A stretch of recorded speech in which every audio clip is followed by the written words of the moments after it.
자, 제 옆에는 우리 이성만 국회의원 나와 계십니다. 안녕하십니까? 네, 안녕하세요. 이성만입니다. 고생 많으시죠? 고생은요, 뭐 당일에 겪어야 될 일이죠, 뭐. 네. 지난주에 검찰 조사를 받으셨습니까? 예, 검찰 조사 5월 19일 날 금요일 날 금요일 날 몇 시간이나 받으셨습니까? 죄송합니다. 제가 9시부터 시작을 해서 밤 10시 20분 끝났으니까 그러니까 조서 쓰는 것까지 포함해서 한 13시간 정도 받았죠. 다른 사람에 비해서 많이 안 받으신 것 같아요. 뭐 20시간, 21시간 받았다고 다 어떤 걸 좀 여쭤봐도 되겠어요? 어떤 내용을 조사받으셨는지. 그러니까 이제 주로 혐의 사실에 대해서 이제 조사를 받았고요. 네. 이제 크게 혐의 사실은 이제 세 가지였습니다. 네. 하나는 뭐냐면 네. 내가 이제 100만 원을 줬다. 누구한테? 이정근 씨한테. 이정근 사무부총장. 100만 원을 줬는데 그 내용을 보니까 뭐 이정근 씨가 그렇게 진술을 해요. 그러니까 녹취록에 나와요. 네. 자기 개인적으로 쓰라고 줬다. 그래서 뭐 내가 개인적으로 기억은 안 나는데 내가 줬다면 아마 개인적으로 생활비를 쓰라고 준 것 같다. 그 녹취록에 그런 게 나와요? 네, 녹취록에 그게 하나 있었고요. 네. 그다음에 이제 메인은 네. 이제 1,000만 원을 제가 이제 말하자면 이정근 씨한테 전달했다라는 거거든요. 네. 그래서 이제 그 문제에 대해서는 내가 전달한 사실이 없다. 근데 이제 그거와 관련된 녹취록 중에 하나가 뭐냐면 내일 줄게. 내일 10시에 보자. 내일 내가 돈 내일 10시에 줄게. 네. 이렇게 한 대화록이 나옵니다. 네. 그래서 그 녹취록을 근거로 해서 내가 그 다음날 만나서 이제 1,000만 원을 줬다. 이렇게 이제 그 검찰이 주장하는 건데. 내일 줄게라는 그거 한마디 갖고. 그렇죠. 그래서 이제 내일 줄게라고 하는 게 뭐 우리가 애들 키우면서 요놈의 새끼 죽이고 싶다. 요게 살인 의사를 가지고 얘기하는 게 아니지 않습니까? 그러니까 이게 귀여우니까 그걸 강조하는 표현으로서 이렇게 되듯이 그렇죠. 하나의 단어가 여러 가지 함축적인 의미를 가지고 있어요. 그래서 나는 당시에 이정근 씨가 계속 자원봉사자들 밥값이나 이런 경비가 필요하다라는 얘기를 계속 해왔고 그래서 야 그래도 내가 돈을 주거나 뭐 이럴 수는 없다. 내가 전달할 것도 없고 그런데 이제 그거를 요구해서 내가 안 되겠다 싶어서 그럼 내일 오전 10시에 보자. 내가 돈 줄게. 내일 오전 10시에 보자. 하고 단판을 지은 겁니다. 그래서 돈을 줄 수 없다라고. 다음날 10시에 만나서 갖고. 그리고 우리가 상식적으로 봐도 아니 돈을 줄 것 같으면 은밀한 시간대에 뭐 아침 7시에 주든지 밤 9시에 주든지 뭐 그렇게 남들이 안 보는 데서 돈을 주는 거지. 아침 10시면 캠프에 사람들이 다 출근하고 또 지지자들이 와서 서로 같이 대화하고 그런 시간 아닙니까? 그 캠프에 가서 만나셨던 거예요? 그렇죠. 캠프에서 만나서 이제 줬다라고 주장하는데 그러면 내가 뭐 그 10시라는 시간을 선택을 해서 했겠느냐. 그건 말이 안 되고 가서 내가 자꾸 나한테 돈 요구하는데 그러지 마라. 송영길 대표 당선이 중요한 거지 좀 돈 문제 얘기할 때가 아니다. 이렇게 좀 얘기를 했고요. 그래서 그 점에 대해서 제가 이제 항변을 했고. 그 검찰이 뭐라 그래요? 그 점에 대해서는요? 그 점에 대해서는 이제 제시한 게 있었을까요? 제시한 거는 없고 보니까 뭐 녹취록에 이정근 씨가 돈을 받았다 뭐 이런 건 없어요. 그런 건 없고 이제 이정근 씨가 진술을 한 거죠. 내가 1,000만 원을 받았다. 이제 진술을 했다라는 것인데 제가 이제 그 문제에 대해서는 이제 그렇게 얘기를 했죠.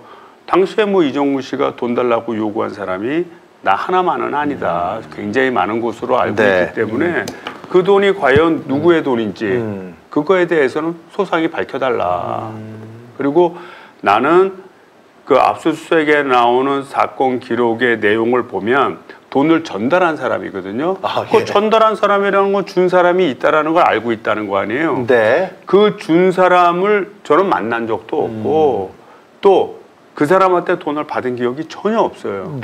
또 그 본인도 그렇게 주장하고 있고.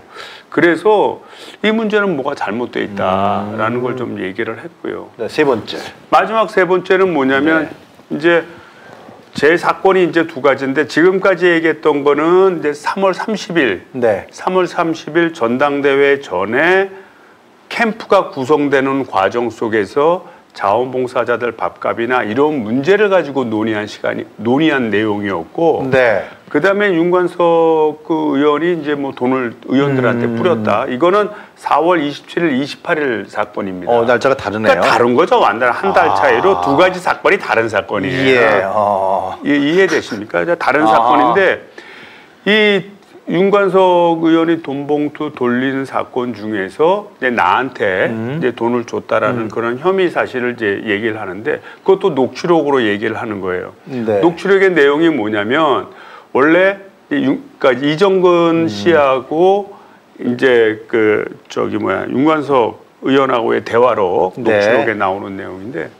원래 인천2라고 땡땡땡은 안 주려고 했는데 애들이 나를 보더니 형님 저희도 주세요 해서 봉투 3개를 뺏겼어 라는 녹취록이 있지 않습니까? 윤관석 의원하고 한 예, 윤관석 의원하고 이정근 씨하고 그런데 인천2라고는 이름은 안 나오고 네. 인천2이라고 돼 있는데 이정근 씨가 추후에 진술을 했다는 거예요. 예. 그 중에 한 명은 이성만이다. 그래서 나한테 이제 그걸 물어보는 거예요. 그래서 내가 윤관석 의원하고 나하고는 같은 79학번이다. 나이는 한 살 많은데 네. 나랑 같이 79학번인데 내가 뭐 윤관석 의원을 존칭은 써도 뭐 형님 이런 표현은 안 쓴다. 그 60 넘어서 뭐 같은 학번끼리 그렇지.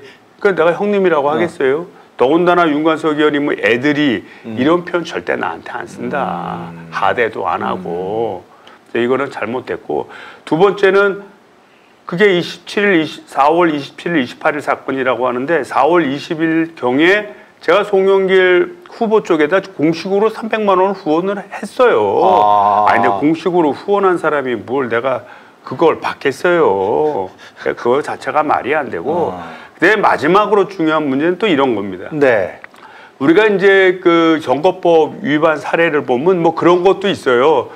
뭐 후보자가 당선이 돼서 노래방에서 노래했는데 뭐 100점이 나왔어. 예. 그러니까 좀 돈 좀 내셔 해서 기분이 좋아서 5만 원짜리를 냈어. 예. 그런데 그걸 사진을 찍어서 선거법 위반으로 고발했더니 이거 선거법 위반이다 해서 뭐 아웃된 사례도 있고 뭐 그런가 봐요. 약간 비슷한 사례로.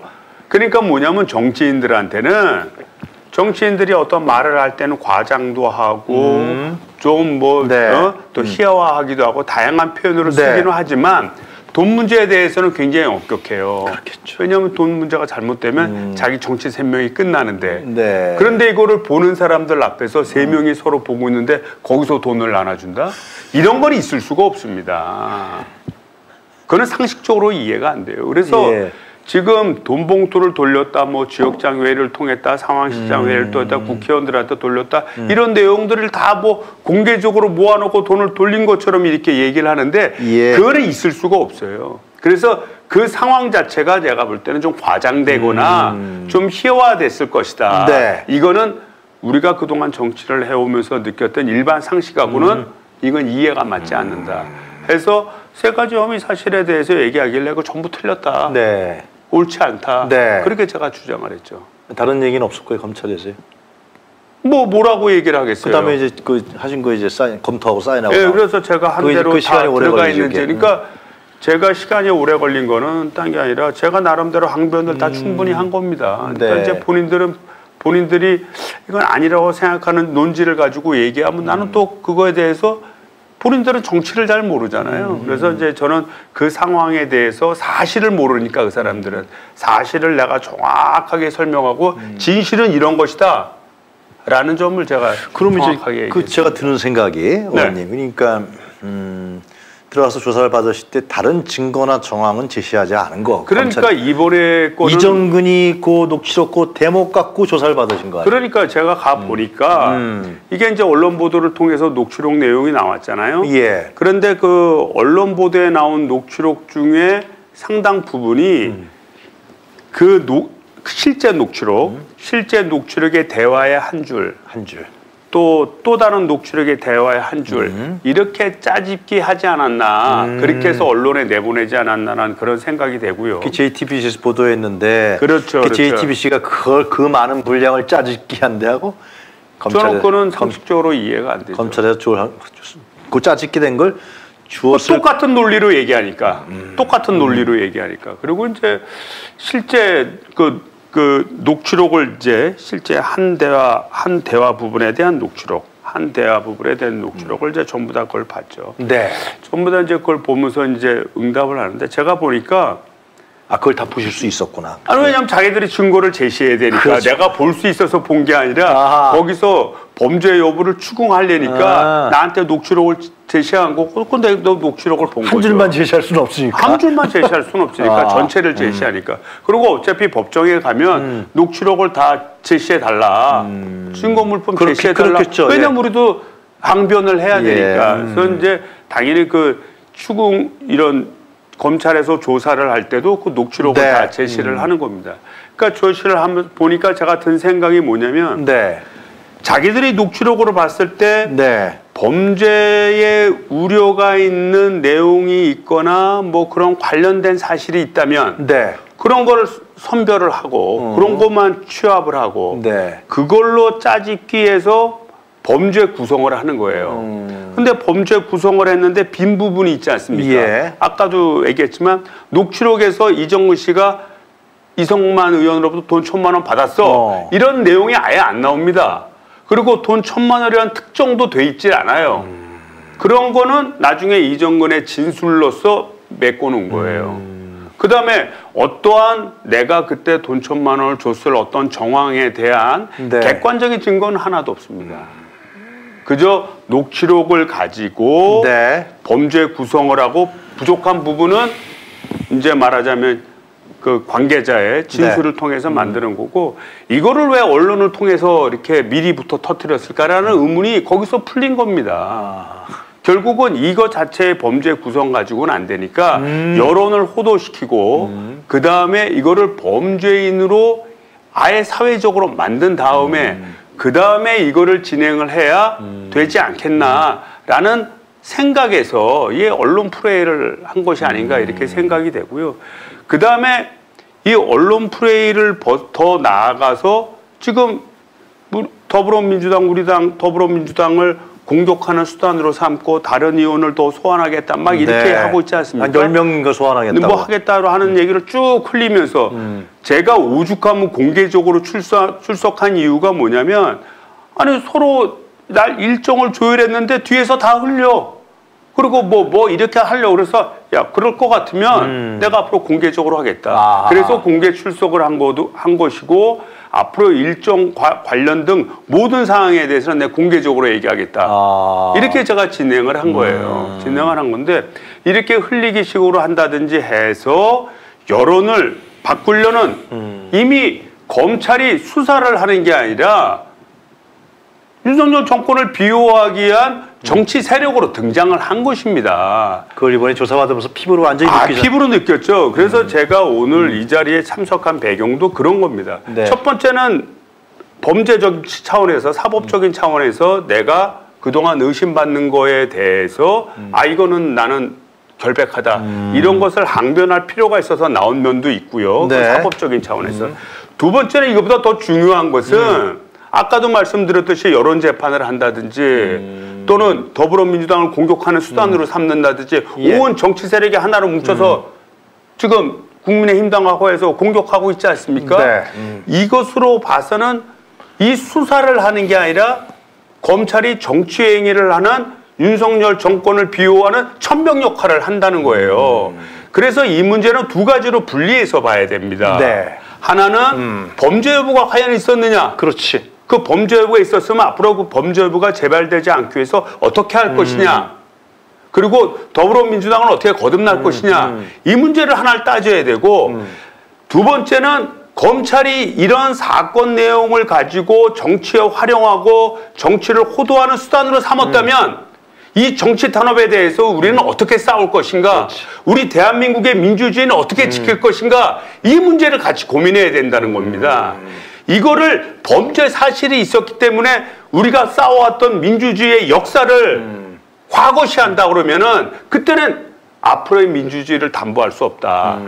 과거에도 4공화국 때 5공화국 전두환 정권 시절을 보면 그들이 언제 우리 민주화 운동하는 사람들을 보고 저 사람들을 좋은 일 합니다라고 얘기한 적 있습니까? 한 번도 없죠. 앞서서 변상욱 교수님이 얘기했지만 딱 그런 식으로 저 사람들 막 성을 활용해서 범죄를 저지른 사람들이고 저 사람들 화염병도 치고 이거 뭐 시민들에게 불안감을 주는 사람들이고 저 사람들 북한하고 서로 짜고 용공한 사람들이고 이런 죄목을 가지고 해왔던 겁니다. 예. 이제는 그런 시절이 지나다 보니까 그렇게 하지는 못하지만 범죄 사실이 있는 것을 교묘하게 활용을 하고 파렴치범으로 몰고 파렴치범으로 몰고 그 다음에 사람들을 구속해서 거기서로부터 진술을 받아내서 또 다른 사실을 까고 하는 정치 행위를 이미 똑같이 하고 있는 겁니다. 이게 바로 지금의 민주주의 위기라고 볼 수밖에 없고 네. 이것이 바로 검찰공화국을 만들어가는 과정 속에서 보여주는 행태입니다. 네. 그래서 저는 그렇게 생각을 해요. 제 문제, 사법적인 문제, 제가 문제했으면 제가 처벌받을게요. 내가 결점이 없다고, 내가 결백하다고 내 주장을 했지만 네. 내 재판 과정에서 정확히 싸워서 이 문제 해서 만약 내가 유죄 나오고 문제가 된다면 그때 내가 정치를 은퇴하든지 그때 내가 처벌을 받으면 됩니다. 네. 반면에 이것을 활용해서 정치 검찰화하고 민주주의를 탄압하려고 하는 그런 불온적인 생각을 가지고 조직적으로 움직인다면 이 문제에 대해서는 우리 시청자분들이나 우리 국민들이나 또는 우리 대한민국을 걱정하는 우리 많은 분들이 이 문제는 함께 고민해서 대처를 해야 된다 그렇게 봅니다. 민주당의 반응은 좀 어떻습니까? 지금 의원님의 이런 생각에 대해서. 민주당은 참 답답하죠. 네. 예? 답답하죠. 사실 민주당은 제가 스스로 탈당을 했습니다. 억지로 탈당하신 것 같은데. 뭐 억지로라기보다는 예. 뭐 억지로란 표현은 뭐 당내 분란이 많고 네. 뭐 불안감이 많다 그래서 그래? 그렇다면 내가 탈당하겠다. 그리고 이미 그 이전에 송영길 전 대표가 프랑스에서 기자회견을 하면서 내가 탈당하겠다 이렇게 표현을 했을 때 송 대표가. 예. 송 대표는 뭐 전체적인 뭐 총괄적인 운영한 책임자인데 본인이 탈당하겠다니까 나는 구체적인 사건의 연루자잖아요. 그 연루자가 탈당을 안 한다는 게 이게 이해가 안 되지 않습니까? 그래서 제가 우리 시당위원장한테 전화를 했어요. 저걸 보니까 나도 탈당해야 되는 거 아니냐. 그랬더니 좀 상황을 지켜보고 판단하시죠. 그래서 그래요? 그래서 그래 좋다 그러면 상황을 지켜보자. 그래서 지켜본 거예요. 지켜보는데 예. 뭐 여론도 안 좋은 것 같고 그 다음에 당내에서도 말이 많은 것 같고 예. 그래서 그렇다면 어차피 내가 사법적인 과정에 들어가서 밝힌다면 그 결과로서 내가 입증받는 거지 네. 내가 당내에 있다고 해서 내가 입증받는 문제는 아니기 때문에 당에 그렇게 뭐 입장이 어렵다 그러면 내가 탈당하기 싫다. 그래서 내가 탈당문 내고 탈당한 거예요. 윤관석 의원이 어제인가 조사받지 않았습니까? 예. 이게 결국 이걸 어떤 사람은 돈봉투 사건이라고 부르는 것도 프레임이다라고 얘기하는데 동의하시나요? 의원님도? 그건 완전 그냥 프레임이죠, 프레임. 저는 그렇게 보고요. 예. 아까도 얘기했듯이 제 건하고는 물론 다른 문제입니다. 그러니까 제가 그 내용은 소상히 알지는 못해요. 그때는 의원님은 걔네들이 적시한 시점이 3월 말이었고. 네, 저는 이제 3월 말 사건이고. 이쪽은 4월 27일. 그러니까 제 거는 이제 그 경선 캠프가 구성되는 과정 속에서 이제 뭐 우리가 공직선거법, 제가 이제 국회의원 되는 이런 공직선거법에서는 정부가 선거 공용제로 해서 돈을 대주지 않습니까? 그래서 저 같으면 뭐 지난번 선거 끝나고 한 1억 7천만 원인가 6천만 원 정도 보전받은 것 같고 또 선거 관리를 공공기관인 선거관리위원회에서 하잖아요. 그런데 당대표 선거는 그렇지 않아요. 그거는 당내에 있는 선거관리위원회에서 선거 관리를 하고 정부가 돈을 일절 대주지 않습니다. 다만 정부가 해주는 거는 뭐냐면 1억 5천 정도의 후원금을 받을 수 있기만 받을 수만 있습니다. 말하자면 1억 5천의 후원금만 받을 수 있어요. 그런데 당도 선거를 치르려면 뭐 행사도 치러야 되고 뭐도 해야 되고 해야 될 게 되게 많잖아요. 그래서 후보자들한테 기탁금을 받습니다. 그럼 후보자가 기탁금을 그 당시에 당대표 후보자가 8천만 원을 냈어요. 그다음에 이거 권리당원이 중요한 이 당선에 중요한 역할을 하는 당사자들인데 이 사람들한테 알리는 게 문자 메시지밖에 없어요. 당시에 문자 메시지를 한번 보내려고 그러면 제가 알기로는 2,500만 원 내지 3,000만 원 듭니다. 한 100만 명 되니까. 그러면은 한 5번 보낸다 그러면 1억도 더 드는 거예요. 예. 그러니까 1억 5천 갖고는 택도 안 되는 거예요. 그렇겠네요. 아. 그걸 사무실로 얻어야지. 그렇지. 그리고 240개 위원회를 전부 다 돌아다니면서 후보자가 설명을 해야 될 거 아니에요. 교통비나 숙박비, 국밥비, 숙박비, 그거 뭐 갔다가 서울에 왔다 다시 잤다 다시는 이럴 수가 없잖아요. 예. 그러니까 한번 투어를 시작하면 쫙 돌게 돼 있는 거예요. 그러니까 그런 데 들어가는 기본적인 경비에서 경비들이 엄청 많이 듭니다. 그런 거에 대해서 이제 뭐 그 돈이 필요하다라는 요구를 들은 거고 그럼에도 불구하고 우리 법은 정치자금법은 뭐냐면 정해진 방법으로 돈을 주지 않은 경우, 그러니까 정하지 아니한 방법으로 돈을 준 경우에는 전부 다 위반이에요. 법률에 의해서 법률에 의하면. 그러다 보니까 뭐 내가 그런 불법을 저지를 수 없기 때문에 말로는 달래고 이해는 되니까 아이 그래 우리 힘들어 알았어. 정치 현실에서 그런 거니까. 그래 힘들지 우리가 더 견뎌보자. 하여튼 뭐 나도 알아볼게. 예.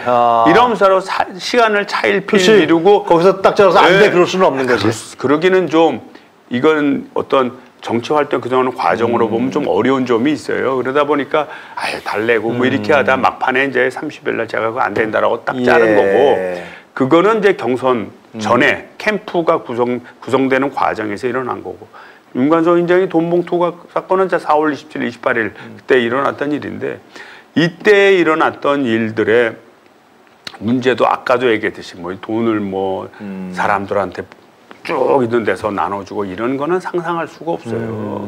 그거는 그 정치 도의도 아니고 예전에 박기태 돈봉투 사건 전 의원이 돈봉투 그것도 개별적으로 다 몰래 돌린 걸 고승덕 의원이 제출해서 문제가 된 거 아니에요. 그러니까 이게 전체적으로 그렇게 구성한다는 건 그건 말이에요. 그러니까 검찰이 이번 조사를 하면서 보니까 자기들 방식으로 짠 거야. 네. 자기들은 조직 문화에 익숙하잖아요. 조직적으로 다 같이 모여서 회의하고 결정하고 나가자. 뭐 이렇게 돼 있지 않습니까? 봉돈 하나씩 주면 다 받아먹고. 그래 다 주고. 예, 활동비. 뭐 검찰은 그러는지 모르겠어요. 내가 볼 때. 근데 그런 식의 어떤 자기식의 문화를 가지고 해석해서 잡은 겁니다. 예. 근데 제가 볼 때는 제가 4월 27일, 28일 사건에 대해서는 제가 구체적으로 제가 알질 못하기 때문에 그러시겠죠. 내가 그걸 뭐라고 말할 수는 없지만 그러시겠죠. 제가 느낌으로 봐서는 상당 부분이 좀 허구화돼 있고 의원님이 당하신 과정을 봤을 때 그렇죠. 돈봉투라는 어떤 단어를 통해서 국민들에게 어떤 더불어민주당의 부패성 이걸 통해서 윤석열 정부가 어려운 처지에 처해 있는 그런 상황을 어쩌면 국면 전환을 하기 위한 수단으로 삼은 게 아닌가 그런 생각이 듭니다. 자, 그런데 지금 뭐 얘기되고 있는 건 예상되는 게 네. 김남국 의원도 지금 코인 뭐 있었고 그다음에 다른 의원들도 계속해서 지금 불려 들어갈 거다. 민주당의 의원들이 기다리고 있다. 특히 개혁적 성향으로 우리 의원님처럼 검찰과 싸운 사람들 이런 사람들이 기다리고 있다라는 얘기가 있는데 그건 허구인가요? 소문인가요? 그건 뭡니까? 그 지금까지 하는 거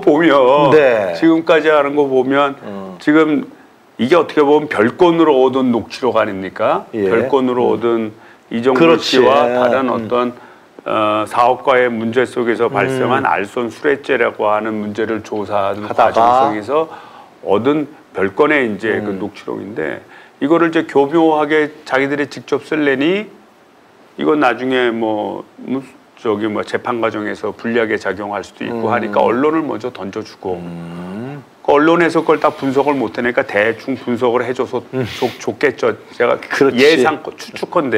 추측컨대 그렇게 해주고 언론에서 터뜨리니까 우리는 조사할 수밖에 없다 해서 조사를 하는 방식을 취하지 않았나 싶어요. 제가 볼 때는 그렇게 이제 했다라고 보여지고 그 다음에 잠깐만 이후로 이런 식 시스템을 계속 하겠죠. 성공적이니까. 이거 보니까 국민들 여론이 뭐 바뀌고 그다음에 제일 야당인 더불어민주당을 깨는데 유용하고 또 그동안 우리한테 좀 협조적이지 않은 걸 넘어서서 공적적인 의원들의 녹취록이 나왔다면 그걸 고가가세해서 어떤 사실로 만들고 그러기 전에 먼저 언론에 터뜨리고 그런 것을 아마 계속할 가능성이 되게 높습니다. 한 가지 궁금한 게 이정근 씨가 네. 그런 녹취록 한 건 자기가 습관적이에요? 이게 스마트폰에 자기가 한 거는? 그거는 저는 어떻게 보냐면 예. 이제 그 아까 얘기했던 알선술래죄 예. 이제 박우식 씨하고의 이제 돈 문제인데 지금 그 이정근 씨는 계속적으로 이 문제에 대해서 뭐라고 얘기하냐면 일단 돈을 빌린 거다. 박우식 씨한테 돈을 빌린 거고 돈을 갚은 정황 일부는 갚았다. 네. 뭐 예를 들면 뭐 10억을 빌렸는데 그 중에 뭐 6억인가 7억인가는 갚았고 뭐 남은 네. 건 3억밖에 없다. 네. 뭐 이런 식의 서로 공방이에요. 공방인데 박우식 씨가 그런 얘기를 했던 것 같아.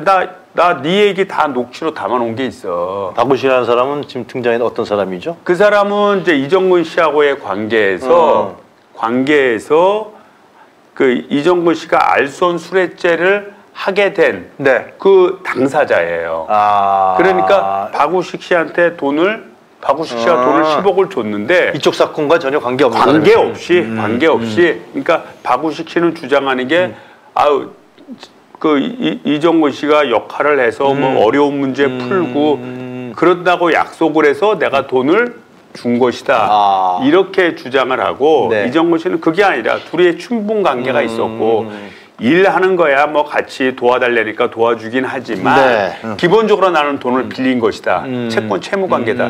이렇게 서로 대립되는 사건이었어요. 근데 이제 박우식 씨가 그 박우식 씨도 녹취록을 이제 들이깐 거예요. 깐 거에 보면 거기에 야 이거 부탁을 좀 들어줘, 이거 좀 도와줘, 이거 너 할 수 있으니까 그럼 내가 뭐 이성만 의원도 잘 알고 내가 뭐 누구 실장도 잘 알고 장관도 잘 알고 내가 뭐 이런 내용이에요. 이거 보면 알선술래죄 아니냐 이렇게 주장하는 근거로 삼은 거죠. 그러니까 제가 볼 때는 박우식 씨도 엄청나게 그걸 녹취를 했다는 거거든요. 그러니까 이정근 씨 입장에서는 저쪽에서 막 녹취를 하고 그러는 것 같은 느낌을 받았다면 자기도 대학 논리로 그런 녹취를 하지 않았을까 싶은 거예요. 그냥 녹취 키를 켜놓은 거죠. 그래서 녹취 키를 켜놓고 이거를 이제 말하자면 계속 녹취를 했을 것 같아요. 왜냐하면 자기도 대항하려다 보니까. 그러니까 다른 사람들하고 전화 통화하는 내용을 다 녹취가 된 거죠. 그러다가 나중에 이 문제가 아까 박우식 씨라는 분하고 문제가 돼서 검찰에 이제 말하자면 구속이 되고 그러고 나서 자기도 아니다라고 주장하는 과정에서 스마트폰을 제공했는데 뭐 제공했는지 어땠는지는 모르겠지만 그런 과정에서 핸드폰이 나온 거고 그 핸드폰 내에서는 뜻하지 않게 우리 당의 전당대회에 있었던 내용들이 막 나온 거야. 막 나온 거예요. 막 나오니까 검찰이 이거 뭐야? 이거 봐라. 그러니까 내가 봤을 때는 그게 작년 8월, 9월에 아마 이정근 씨가 구속된 걸로 한 거니까 이미 그 당시에 이 녹취록을 많이 알았을 거예요. 검찰이 다 알고 있었던 거네. 그러면 그때 불러서 조사를 하고 그렇지. 그리고 그 이성만 의원 돈 줄게 이런다는데 뭐 얼마를 준 거냐 물어보면 되지. 그 물어서 이거 정치자금법 위반이요? 아니요. 당신 기소하겠어. 기소하고 법정 가서 싸우면 될 일이에요. 근데 이제 와서 이거를 시간 타임을 보고 이거를 짜내기를 한 다음에 언론을 통해서 플레이한 것은 이것은 뭐 다분히 정치적인 의도를 가지고 이건 뭐 활동한 게 아니냐 이렇게 봅니다. 송영길 대표는 지금 조용해요. 검찰도 뭐 나가겠다는데 뭐 못 나가게. 검찰에서 아직 부르지 뭐 않으니까 뭐 조용한 것 같고요. 이 사건이 앞으로 그러면 어떻게 우리 이성만 의원님은 어떻게 싸워 나가실 겁니까? 일단은 저는 제가 오늘 앞서서도 얘기했지만 두 가지 문제로 싸우려고 그래요. 하나는 이제 법적인 차원에서 이제 내가 결백하다, 무죄다, 이제 이런 거를 이제 확실히 해서 당당하니까 오늘 언론에 이렇게 나오신 거죠. 여름 시청자분들이 공개 조사로 응하고 기자 인터뷰 다 응했잖아요. 제가 그래서 제가 처음부터 여기 기자 인터뷰나 기자회견을 할 생각을 가지고도 있었어요. 있었는데 저도 몇 차례 전화 드렸었는데 있었는데 이제 말하자면 그 돈봉투 사건이라고 하는 부분에 내가 마치 묶여있는 형식으로 되다 보니까 내가 얘기를 해봐야 결국 공격만 받는다라는 당내외의 걱정 이런 게 있어서 아이 그러면 내가 좀 시간을 기다리겠다 해서 기다렸던 거고 오히려 그러길 좀 잘한 면이 있죠. 왜냐하면 네. 저도 많이 정리를 했으니까 정리를 하고 또 검찰도 조사를 받아서 정확히 검찰이 생각하는 게 뭔지도 파악할 필요가 네. 있어서 그때까지 이제 기다린 거고 그래서 앞으로는 이제 사법적인 차원에서는 제가 열심히 변호사들과 상의하고 해서 법정 네. 투쟁으로 나갈 것이고 두 번째는 아까 얘기했던 그 부분입니다. 이게 이미 검찰은 더 이상 수사기관이 아니에요. 정당 하나 빨리 만드셔야 돼. 네. 뭐 검찰당을 뭐 우리 검찰당을 하든지 해서 빨리 당을 만들어서 빨리 정치 일전에 나서라. 이미 나서고 있지 않냐. 어? 그런 점을 저는 계속해서 얘기하고 싸울 생각입니다. 알겠습니다. 그리고 뭐, 예. 뭐 나를 구속해서 하겠다 그러면 구속영장 치겠다 그러는 것 같아요. 아니 언론에는. 뭐 치겠다 그러면 저는 거기다 당당히 맞서 싸우겠어요. 그리고 어차피 그럼 그거를 예를 들면 국회 보내 그거는 어쩔 수 없는 거죠. 회기 중에는 구속영장이 하면은 국회에서 그것을 체포 동의안을 처리해야죠. 그건 회기 중에는 그죠? 그렇죠. 비회기 중에는 뭐 할 수 있고요. 나가셔서 예, 예. 그거는 영장 심사 받으시면 되는 거고. 예, 예. 예. 그래서 뭐 저 영장 뭐 이렇게 친다 그러면 쳐라. 네. 그리고 제가 뭐 국회의원들한테 뭐 이거를 뭐 부결해 달라 뭐 이렇고 별 그럴 마음이 없어요. 그러면 부결하면 그러니까 하여튼 내 개인적인 의견이니까 네. 그렇고 뭐 법적인 잣대에서 일단은 싸울 생각이고 뭐 만약에 구속이 된다면 제가 국회의원으로서 그동안 별로 능력도 없고 별로 할 일도 없는 놈을 전 우리 국민들이 사랑해서 국회의원까지 시켜준 거 아니겠어요? 그게 내가 살아있는 마지막 정치적인 소명이 아닌가. 제 정치적으로 뭐 잘 되고 못 되고를 떠나서 제가 어디에 있든 이 문제는 제가 하여튼 단단한 마음을 가지고 그동안 소중하게 지켜왔던 우리나라의 민주주의가 훼손되지 않도록 저 끝까지 싸울 생각입니다. 그 마지막으로 장지원 의원 얘기 좀 여쭤봐도 되겠습니까? 아니 네, 지금 안 하셔도 되고 이거는 그냥 뭐 저 상임위에서 뭐 장지원하고 설정이 됐다 그러는데 뭐 어디 왜 그런 거예요, 이 사람? 이제 뭐 약간 이제 장제원 의원 그 당시에 이제 선거관리위원회가 말하자면 국정원의 보안 점검을 받아야 된다. 근데 이제 그렇게 된 사례들이 별로 없어요. 왜냐하면 국정원은 대통령의 지휘를 받는 기관이고 선관위는 헌법기관이에요. 독립된 기관이에요. 그걸 대통령이 지휘를 받는 기관이 뭐 보안 점검이라고 하지만 점검을 하게 되면 오해 소지가 있잖아요. 그렇죠.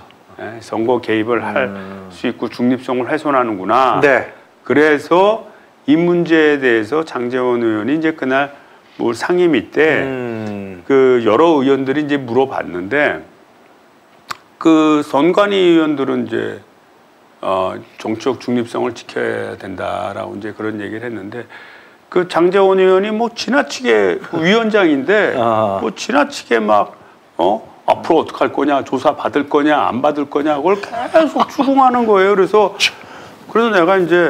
내가 이제 무소속이 되다 보니까 옛날에는 더불어민주당 그 의원들 중에 한 가운데 있었는데 이쪽으로 옮겼어. 이제는 무소속이 되니까 국힘 쪽으로 옮겼구나. 국힘 쪽 라인의 맨 끝 용해인 의원 그보다 바깥쪽이 된 거예요. 용해인 의원 옆에요? 네, 용해인 의원은 그래도 기본 소득당 아니에요.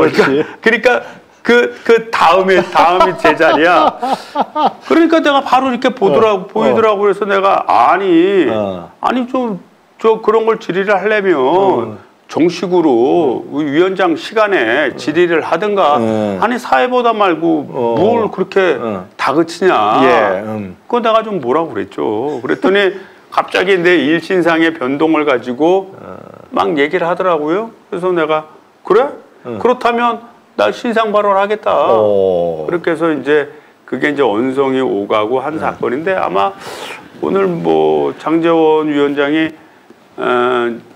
아마 좀 상임위 과정에서 좀 무리를 일으킨 거에 대해서 아마 유감 표명을 할 것 같아요. 오늘 행안위가 있습니까? 네, 오늘 5시에 있습니다. 그래서 할 것 같고 저도 뭐 그렇다면 뭐 내가 그렇지 뭐 소리 지르고 뭐 이런 건 잘한 건 아니니까 그 이거 여부와 상관없이 예, 그래서 저도 알겠습니다. 이제 그 문제에 대해서 응대해서 대응할 생각입니다.